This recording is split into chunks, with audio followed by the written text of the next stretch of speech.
ഇന്നത്തെ വർത്തമാനകാല സാഹചര്യത്തിൽ മുമ്പൊന്നും നമുക്ക് കേട്ടുകേൾവി പോലും ഇല്ലാത്ത വിധത്തിലുള്ള വർഗീയമായ ധ്രുവീകരണമുണ്ടാകുന്ന, വിദ്വേഷം പ്രചരിപ്പിക്കുന്ന പ്രസ്താവനകൾ നിരന്തരമായി സമൂഹത്തിൽ ചില ആളുകൾ നടത്തിക്കൊണ്ടിരിക്കുകയാണ്.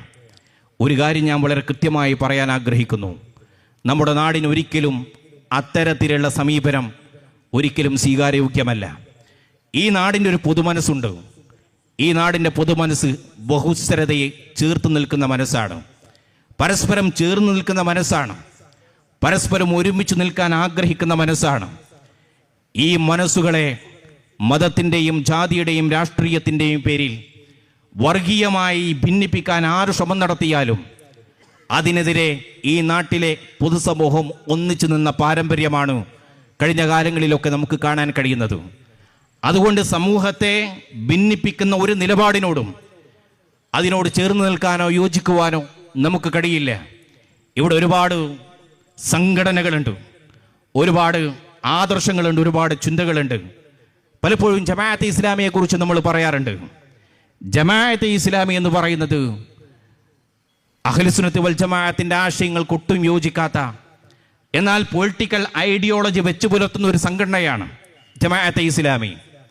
ആ ജമാഅത്തെ ഇസ്ലാമിയുടെ സ്വാധീനം എത്രത്തോളം ഉണ്ട് എന്ന് നമുക്കെല്ലാവർക്കും അറിയാം. കേരളത്തിലെ ഏതെങ്കിലും ഒരു മണ്ഡലത്തിൽ ഒരു രാഷ്ട്രീയ സംഘടനയെ ജയിപ്പിക്കുവാനോ അല്ലെങ്കിൽ പരാജയപ്പെടുത്തുവാനോ ജമാഅത്തെ ഇസ്ലാമിക്ക് സാധ്യമല്ല. അതിന് മാത്രമുള്ള ഒരു ശക്തിയോ ഒരു കരുത്തോ ജമാഅത്തെ ഇസ്ലാമിയെ സംബന്ധിച്ചിടത്തോളം ഇല്ല.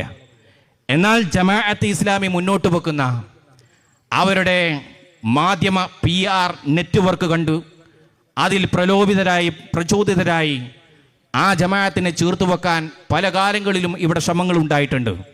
ഇവിടെയുള്ള മുന്നണികൾ മാറി മാറി അവരെ ഉപയോഗപ്പെടുത്തിയിട്ടുണ്ട്, രാഷ്ട്രീയ പാർട്ടികൾ അവരെ ഉപയോഗപ്പെടുത്തിയിട്ടുണ്ട്.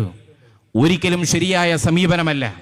സമുദായത്തിൻ്റെ പൊതുവേദികളിൽ നിന്ന് ജമാഅത്തിനെ നമ്മുടെ പൂർവികർ മാറ്റി നിർത്തിയിരുന്നു.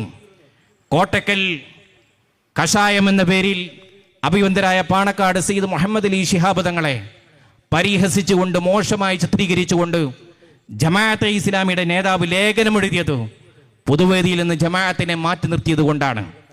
ആ രീതിയിൽ പൊതുവേദികളിൽ നിന്ന് മാറ്റി നിർത്തി ജമാഅത്തെ ഇസ്ലാമിക്ക് ഭ്രഷ്ട് കൽപ്പിച്ചവരാണ് കേരളത്തിലെ മുസ്ലിം സമൂഹം. അതുകൊണ്ട് കേരളീയ മുസ്ലിം സമൂഹം എടുക്കുന്ന ഏതു സമീപനവും അതൊരിക്കലും ജമാഅത്തുമായി സമരസപ്പെട്ടുകൊണ്ടല്ല. അതുകൊണ്ട് ജമാഅത്തെ ഇസ്ലാമിക്ക് പൊതുസമ്മതി നേടിക്കൊടുക്കുന്ന ഒരു സമീപനവും ഒരു നിലപാടിനോടും യോജിക്കാൻ നമുക്കാർക്കും സാധ്യമല്ല. എന്നാൽ ആ ജമാഅത്തെ ഇസ്ലാമിന് അസാമാന്യമായ ഒരു കരുത്തും ഒരു ശക്തിയുമൊക്കെ കൽപ്പിച്ചു അതിനെ പർവ്വതീകരിച്ചുകൊണ്ട് ഏതെങ്കിലും ഒരു തെരഞ്ഞെടുപ്പ് കഴിഞ്ഞാൽ അതിൻ്റെ ഉത്തരവാദിത്വം മുഴുവനും ജമാഅത്തെ ഇസ്ലാമിയുടെ തലയിൽ കൊണ്ടുപോയി വെച്ച് അർഹിക്കാത്ത സ്ഥാനമാനങ്ങൾ കൊടുത്തു സമുദായത്തെ വർഗീയമായി ചിത്രീകരിക്കാനുള്ള ശ്രമത്തെയും ഒരു നിലക്ക് നമുക്ക് അംഗീകരിക്കാൻ കഴിയില്ല. ഞാൻ വളരെ കൃത്യമായി, വളരെ താഴ്മയോടുകൂടി കേരളത്തിലെ ജനാധിപത്യ മതേതര സംവിധാനങ്ങളോട് ഓർമ്മപ്പെടുത്താൻ ആഗ്രഹിക്കുന്നു.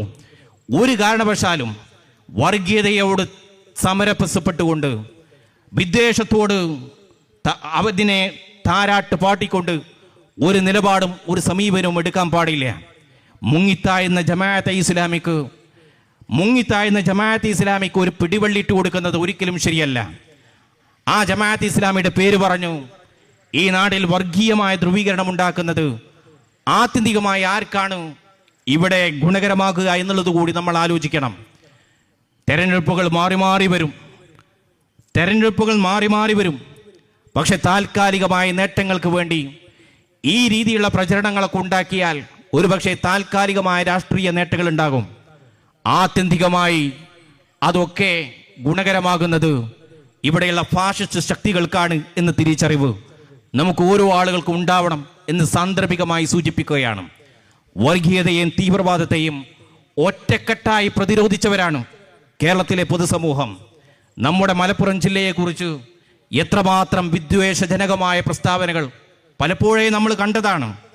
ഈ മലപ്പുറം ജില്ലയെ ഒറ്റപ്പെടുത്തുവാനും മോശമായി ചിത്രീകരിക്കാനും ഒക്കെയുള്ള ശ്രമങ്ങൾ ഇന്ന് തുടങ്ങിയതല്ല. എത്ര കാലം ഞാൻ ഓർക്കുന്നു, 1993 മലപ്പുറം ജില്ലയിൽ ഒരു ശോഭയാത്രയുമായി ബന്ധപ്പെട്ടുകൊണ്ട് ഒരു സംഭവമുണ്ടായി. ഒരു വീട്ടിൽ ഒരു ബോംബ് പൊട്ടിത്തെറിക്കുകയാണ്. അതുമായി അന്വേഷണം നടത്തപ്പോൾ മനസ്സിലാക്കിയത് ആ ശോഭയാത്രയിൽ ഉപയോഗിക്കാനുള്ള ബോംബാണ് അവിടെ പൊട്ടിയത്.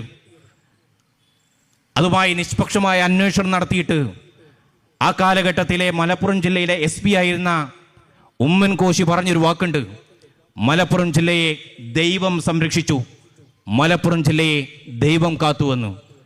അന്ന് മുതൽ അതിനു മുമ്പും ഈ മലപ്പുറം ജില്ലയടക്കം മലബാറിനെ വളരെ മോശമായി ചിത്രീകരിക്കാനുള്ള ശ്രമങ്ങളുണ്ടായി. പക്ഷേ പ്രതിരോധിച്ചതാരാ? ഈ നാട്ടിലെ പൊതുസമൂഹം ഒറ്റക്കെട്ടായി നിന്നുകൊണ്ടാണ്. ഈ നാട്ടിലെ ഹൈന്ദവ സഹോദരങ്ങൾ, ക്രൈസ്തവ സഹോദരങ്ങൾ നമ്മളൊക്കെ ഒരു മെയ്യായി ഒരുമിച്ച് നിന്നുകൊണ്ടാണ് ഈ വിദ്വേഷ പ്രചരണത്തെ ഇവിടെ ഉന്മൂലനം ചെയ്തത്. അതുകൊണ്ട് വളരെ വിനയത്തോടുകൂടി താഴ്മയോടുകൂടി ബന്ധപ്പെട്ടവരോട് ഞാൻ ഓർമ്മപ്പെടുത്താൻ ആഗ്രഹിക്കുന്നത്, നമ്മൾ പറയേണ്ടത് വർഗീയതയുടെ രാഷ്ട്രീയമല്ല, നമ്മൾ പറയേണ്ടത് ഭിന്നിപ്പിൻ്റെ രാഷ്ട്രീയമല്ല, നമ്മൾ പറയേണ്ടത് വിദ്വേഷത്തിൻ്റെ രാഷ്ട്രീയമല്ല, നമ്മൾ പറയേണ്ടത് മാനവികതയുടെ രാഷ്ട്രീയമാണ്. നമ്മൾ മുന്നോട്ട് വെക്കേണ്ടത് സൗഹൃദത്തിൻ്റെ രാഷ്ട്രീയമാണ്. നമ്മൾ സംവദിക്കേണ്ടത് വികസനത്തിൻ്റെ രാഷ്ട്രീയമാണ്. ആ രീതിയിൽ ഈ നാടിൻ്റെ ബഹുസ്വരതയെയും ഈ നാടിൻ്റെ ജനാധിപത്യ മതേതര മൂല്യങ്ങളെയും കാത്തു സൂക്ഷിച്ചുകൊണ്ട് ശക്തമായ നിലപാട് സ്വീകരിച്ചുകൊണ്ട് എല്ലാവിധ വിദ്വേഷ പ്രചരണങ്ങളെയും അതിൻ്റെ വാക്താക്കളെയും ഒക്കെ അത്തരത്തിലുള്ള അപശക്തങ്ങളെയും ഒക്കെ അവഗണിച്ചുകൊണ്ട് മുന്നോട്ട് പോവാൻ ഈ നാട്ടിലെ ജനാധിപത്യ മതേതര സംവിധാനങ്ങൾക്ക് സാധ്യമാവണമെന്ന് വളരെ വിനയത്തോടുകൂടി ഓർമ്മപ്പെടുത്താൻ ഈ അവസരം ഉപയോഗപ്പെടുത്തുകയാണ്. അൽഹംദുലില്ലാഹ്, സമസ്തയുടെ 100ാം വാർഷിക സമ്മേളനം കാസർഗോഡ് ജില്ലയിൽ വെച്ചുകൊണ്ട് നടക്കുമ്പോൾ അതൊരു വലിയൊരു സമ്മേളനമാണ്. അതിൽ പങ്കാളികളാവാൻ കഴിയുക എന്ന് പറയുന്നത് നമുക്ക് ലഭിക്കുന്ന ഒരു വലിയ സൗഭാഗ്യമാണ്. മഹാരഥന്മാരായിട്ടുള്ള ഔലിയാക്കളുടെയും മശായിഖന്മാരുടെയും ഒക്കെ ആത്മീയ സാന്നിധ്യമുള്ള അവിടെയൊക്കെ നേതൃത്വത്തിൽ നടക്കുന്ന ആ പ്രൗഢമായ സമ്മേളനത്തിലേക്ക് പങ്കെടുക്കുവാൻ നിങ്ങൾ ഓരോ ആളുകളും ഉണ്ടാവണം എന്നൊരിക്കൽ കൂടി ഓർമ്മപ്പെടുത്തിക്കൊണ്ട് ഈ പ്രൗഢമായ പ്രചരണ സമ്മേളനത്തിന് നേതൃത്വം നൽകിയ ഊർക്കടവിലെ എൻ്റെ പ്രിയപ്പെട്ട SKSSF പ്രവർത്തകരെ മുക്തകണ്ഠം അഭിനന്ദിച്ചുകൊണ്ട് ബിസ്മില്ലാഹിർ റഹ്മാനിർ റഹീം തിരുവാക്യത്തിൽ ഈ ചടങ്ങിൻ്റെ ഉദ്ഘാടനം നിർവഹിക്കുന്നു. അല്ലാഹു സുബ്ഹാനഹു വ തആല നമ്മുടെ പ്രവർത്തനങ്ങളൊക്കെ കബൂൽ ചെയ്യട്ടെ. ഈ മഹിതമായ പ്രസ്ഥാനത്തിന് വേണ്ടി കഴിഞ്ഞ കാലങ്ങളിലൊക്കെ നേതൃത്വം നൽകി മൺമറഞ്ഞു പോയവർ, ഇതിനോട് സഹകരിച്ചവർ, അള്ളാഹു എല്ലാവർക്കും അർഹമായ പ്രതിഫലം നൽകി അനുഗ്രഹിക്കുമാറാകട്ടെ. ഇതിനു വേണ്ടി ഓടി നടന്നവർ,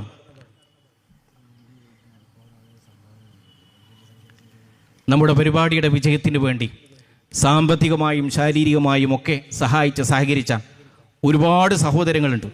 അള്ളാഹു എല്ലാവരുടെയും സ്വതക്കകൾ കബൂൽ ചെയ്യട്ടെ, എല്ലാവരുടെയും ഖിദ്മത്തുകൾ അള്ളാഹു കബൂൽ ചെയ്യട്ടെ, അർഹമായ പ്രതിഫലം നൽകി അനുഗ്രഹിക്കുമാറാകട്ടെ. അതിന് ബർക്കത്ത് കൊണ്ട് നമ്മുടെ ജീവിതത്തിലും ഏർപ്പാടുകളിലും മുഴുവൻ കാര്യങ്ങളിലും അള്ളാഹു ഖൈറും ബർക്കത്തും അഭിവൃദ്ധിയും പ്രദാനം ചെയ്യട്ടെ. ജീവിക്കുന്ന കാലമത്രയും ഇസ്സത്തോടുകൂടി ആഫിയത്തോടുകൂടി അള്ളാഹുവിൻ്റെ ത്വാഅത്തിലായി ജീവിക്കാൻ അള്ളാഹു നമുക്കൊക്കെ ഭാഗ്യം നൽകി അനുഗ്രഹിക്കട്ടെ. നമ്മളൊക്കെ ലോകത്തിൽ നിന്ന് വിട പറയുമ്പോൾ പൂർണ്ണമായ ഈമാനോടുകൂടി കലിമ ചൊല്ലി സന്തോഷത്തോടുകൂടി കണ്ണടക്കാൻ അള്ളാഹു നമുക്കൊക്കെ തൗഫീഖ് പ്രദാനം ചെയ്യട്ടെ. ആമീൻ യാ റബ്ബൽ ആലമീൻ. അസ്സലാമു അലൈക്കും വറഹ്മത്തുള്ളാഹി വബറകാതുഹു.